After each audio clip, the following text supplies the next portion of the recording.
ভেঙে ফেলা হচ্ছে বগুড়ার সারিয়াকান্দির জালোয়াবাড়ি চরাঞ্চলের একমাত্র শিক্ষা প্রতিষ্ঠান শিমুলতাই সরকারি প্রাথমিক বিদ্যালয়।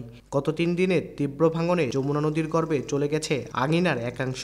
গত সোমবার স্থানীয় প্রশাসন 1,02,000 টাকায় নিলামে বিক্রি করেছে ভবনটি। এতে বিদ্যালয়ের প্রাক প্রাথমিক থেকে 5ম শ্রেণী পর্যন্ত অধ্যয়নরত 150 শিক্ষার্থীর পড়ালেখা অনিশ্চিত হয়ে পড়েছে।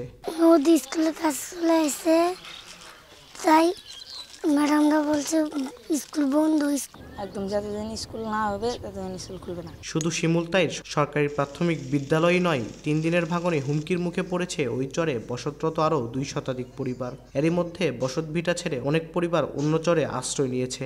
আর অসমের এই ভাঙন আতঙ্ক ছড়িয়েছে চরের মুজিববর্ষে ঘর পাওয়া গৃহ ও ভূমিহীনদের মাঝেও।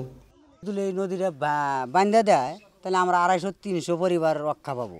এখন যদি নদীটা যদি বান্ধা দেয় তাহলে আমাদের খুব উপকার হবে, আমরা এই জায়গায় থাকতে পারবো। এই জায়গা ভেঙে গেলে আমাদের আশ্রয় নিতে, আমাদের একটু জায়গা আসছিল ভেঙে গেছে, সেটাও আবাদের জায়গা।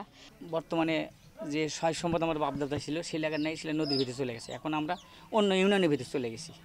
নগদে 500 টাকা বা তার বেশি পেমেন্টে পেতে পারেন ঢাকায় জমিসহ 20 কোটি টাকার পুরস্কার।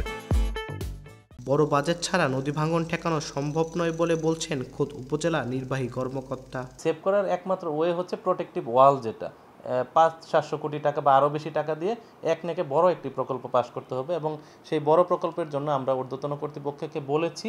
নদী ভাঙনের হুমকিতে থাকা শিমুলতাই চরে প্রায় 8,000 মানুষ বসবাস করেন। আব্দুল আউয়াল, সময় সংবাদ, বগুড়া।